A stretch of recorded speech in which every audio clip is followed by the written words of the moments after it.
Berikut merupakan video mini riset mengenai luaran proyek KKNI Universitas Negeri Medan. Kami dari kelompok 2 yang beranggotakan Franciscus Hotua Malau, Carlos Roberto Sitorus, Lesa Octavia Roma Sinaga, dan Februari Ningsi melakukan identifikasi kandungan fenol pada ampas kopi menggunakan metode maserasi. Adapun alat yang kami gunakan pada percobaan ini yaitu wadah maserasi, beaker glass, labu ukur, pipet tetes, pembakar spiritus, corong kaca, kertas saring, kain kasa, dan juga neraca digital. Bahan yang diperlukan untuk percobaan ini yaitu ampas kopi yang diperoleh dari salah satu kafe di Kota Medan, kemudian larutan FeCl3 dengan konsentrasi 1% dan juga etanol dengan konsentrasi 96%. Langkah pertama yang perlu kita lakukan yaitu proses preparasi sampel. Sampel kopi yang telah kita siapkan sebelumnya perlu kita keringkan terlebih dahulu. Maka kita memasukkannya ke dalam cawan porselin untuk diuapkan dengan menggunakan oven.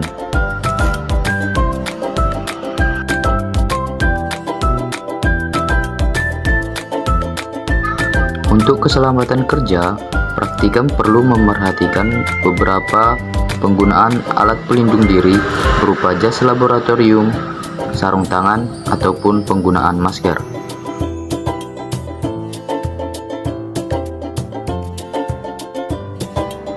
Proses pengeringan sampel dilakukan pada suhu di atas 100 Celcius.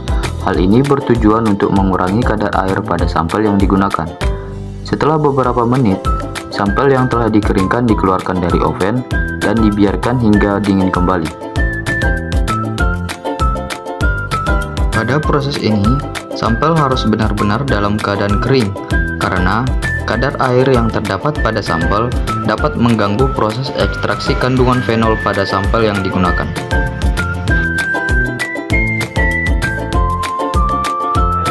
Langkah selanjutnya yaitu ampas kopi yang telah dikeringkan sebelumnya dilakukan penimbangan. Penimbangan ini bertujuan untuk menggunakan perbandingan antara gram sampel terhadap volume pelarut yang akan digunakan. Dalam percobaan ini, perbandingan massa sampel terhadap pelarut yang digunakan yaitu 1:6.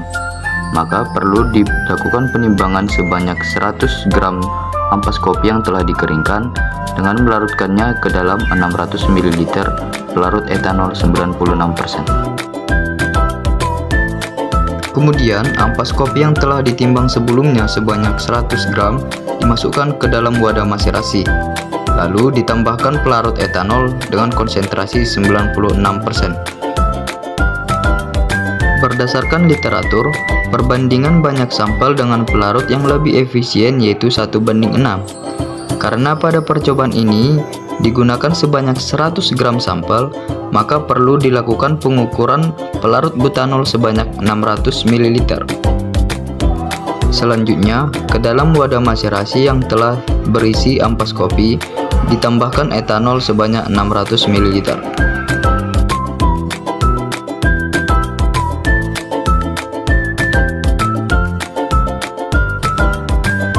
Wadah maserasi kemudian ditutup dan dilapisi dengan plastik berwarna hitam.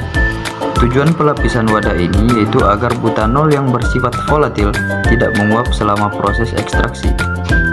Selanjutnya, rendaman tersebut disimpan di tempat yang terlindung dari cahaya matahari langsung selama 3 hari. Tujuan penempatan rendaman dalam tempat yang gelap agar proses ekstraksi berlangsung secara efektif. Selain itu, tujuan dari penempatan wadah pada tempat yang gelap yaitu untuk mencegah reaksi yang dikatalisis oleh cahaya atau terjadinya perubahan warna. Selama 3 hari proses ekstraksi, dilakukan beberapa kali pengadukan pada rendaman. Hal ini bertujuan untuk mempercepat waktu larutan penyari dalam mengekstraksi kandungan fenol pada sampel. Setelah 3 hari proses ekstraksi, rendaman sampel dapat dikeluarkan dari tempat penyimpanan. Selanjutnya, rendaman sampel akan diidentifikasi kandungan fenolnya dengan menggunakan larutan FeCl3 dengan konsentrasi 1%.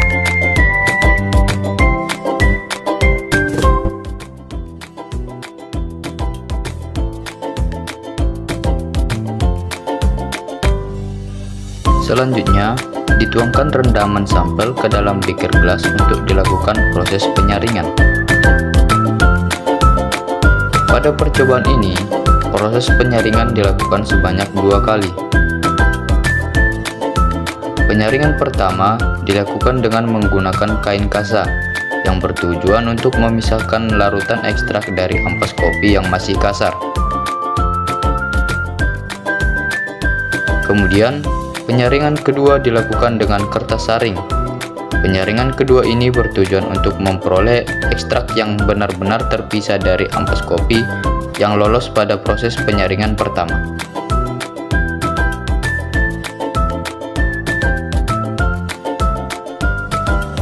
Untuk langkah selanjutnya, kita akan melakukan proses identifikasi kandungan fenol pada ekstrak ampas kopi yang telah kita maserasi selama 3 hari.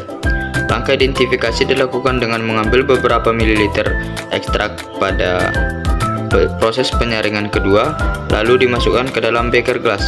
Selanjutnya, kita menggunakan larutan FeCl3 dengan konsentrasi 1% untuk mengidentifikasi adanya fenol pada ekstrak ampas kopi. Apabila terdapat kandungan fenol pada sampel yang kita gunakan, maka akan terbentuk warna biru pada larutan.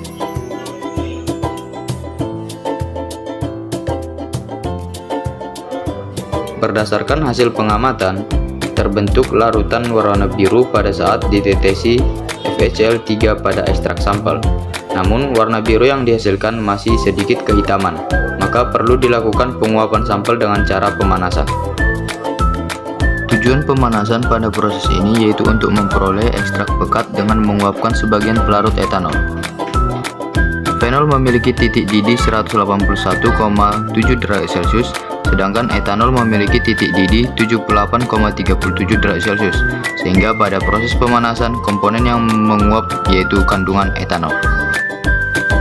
Setelah proses penguapan, dibiarkan larutan ekstrak beberapa menit hingga dingin. Selanjutnya, dengan langkah yang sama, dilakukan identifikasi fenol pada ekstrak sampel. Saat ditetesi FeCl3, warna biru yang diperoleh lebih cerah dibandingkan proses sebelumnya. Hal ini menandakan bahwa ekstrak ampas kopi yang digunakan positif mengandung fenol. Identifikasi selanjutnya dilakukan dengan menggunakan kertas saring. Kertas saring dibasahi dengan sampel ekstrak, lalu ditetesi FeCl3. Terlihat bahwa warna biru terbentuk pada kertas saring yang menandakan adanya fenol pada ekstrak sampel. Berdasarkan percobaan yang dilakukan, maka dapat disimpulkan bahwa proses ekstraksi kandungan fenol dapat dilakukan dengan metode maserasi. Terdapat kandungan fenol pada sampel ampas kopi, dan ampas kopi berpotensi sebagai bahan baku produk yang lebih ekonomis dengan adanya kandungan fenol. Demikianlah video mini riset tentang identifikasi kandungan fenol pada ampas kopi dengan menggunakan metode maserasi. Maka kami dari kelompok 2 mengucapkan sekian dan terima kasih.